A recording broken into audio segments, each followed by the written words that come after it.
Hello and welcome to Gully Boys of Cricket. I am your host, Prakash Wadhwa. This is a continuation of our previous episode on important and developing side stories on 2019 Cricket World Cup final. Let's continue our conversation with Aaron Kumar from England. Let's get to the final part of our discussion today, Aaron. The MCC, what that is, what its role is, how is it connected to England cricket? Because it raises some questions. You know, when we see Kumar Dharmasena is part of MCC cricket committee and he is umpiring in a World Cup final featuring England at Lord's. Lord's again is connected to MCC. So is there a borderline conflict of interest somewhere having Kumar Dharmasena umpire in that match? Just to answer the first part of your question, with the MCC, I'm sure a lot of our viewers and listeners know, Marylebone Cricket Club, one of the oldest kind of clubs, as it were. Obviously, their headquarters were at Lord's. You see, they call them the egg and bacon ties that a lot of the members wear. Seen as really prestigious, seen as a long waiting list. At times, they have been criticised for maybe not having one eye on the future, maybe just trying to maintain a lot of things, the status quo at times.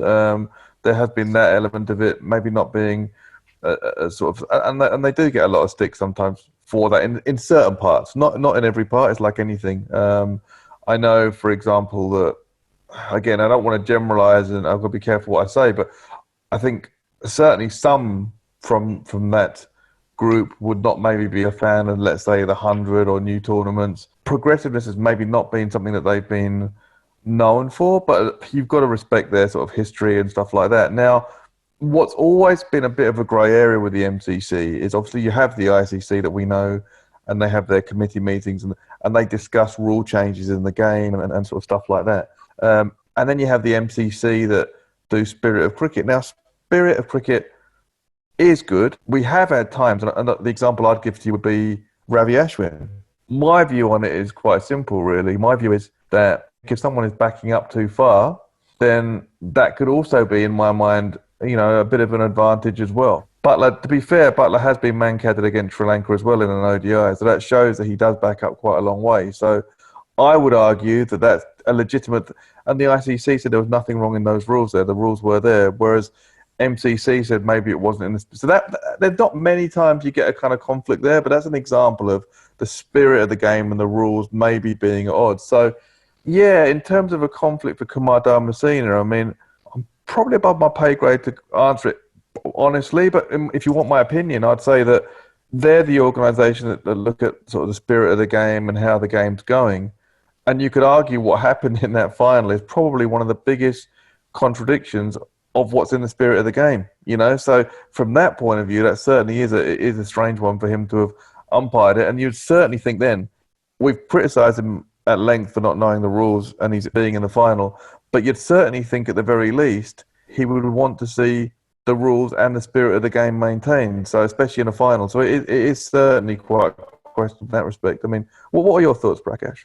Whether there was a conflict of interest or not, that aside, him being part of the MCC cricket committee, those are the first people who should know the rules and respect the rules. I completely agree with that train of thought there, Aaron. And also, when I go back to the World Cup semi-final, I don't think Kumar Dharmasena had a very good match. England wasn't very happy with his, I believe it was Jason Roy who was given wrongly out. It was, first of all, surprising to see him in the final. And him being part of that committee itself shows that we should see better performance, or better at least, standing up to what he did. And I also want to add to the other spirit of cricket, man-cating thing you mentioned. I'm with you. Although that particular instant, I think Ravi Ashwin really did get to the edge of being cheeky. Joss Buttler might not have left his crease by the time Ashwin was done. So that one was probably to the edge, but Ashwin was right in doing what he was doing and appealing for it. And also, I felt this incident probably galvanized the England players and community more than the World Cup win. It was amazing to see how everyone just bombarded Ashwin. Oh, absolutely. I mean, yeah, even on Twitter, social media, you're right. I probably saw more about that from England fans than the World Cup. I mean, there was more from Indian fans, some Australians after the 2019 World Cup didn't really see much from English fans. It really was quite surreal. In fact, I had one English friend tell me, and this is, you know, a friend of mine who loves his cricket.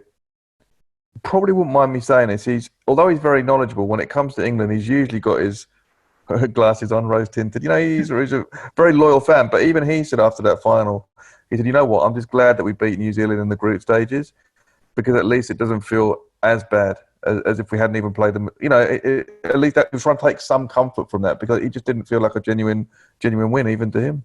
These kind of little examples are sad to hear, that even for English fans, that they have to find reasons to convince themselves. And that's my consensus, that all these rules, whether you look at the boundary count rule, you look at the dead ball, you look at the super over in ODIs, I think all these are eventually going to transform to something better, for sure. But it really doesn't make much of a sense to keep changing the rules and not look at the result, because that World Cup final result stands where it is. It's only how the result was announced or how it has been finalized. That's all we are saying is wrong. And that's what everyone knows. Even in the cricket community, the experts, they know it's not rightly formalized. All they have to do is look at it and get it right. We will continue this conversation with Aaron Kumar in the next episode of Gully Boys of Cricket. See you there.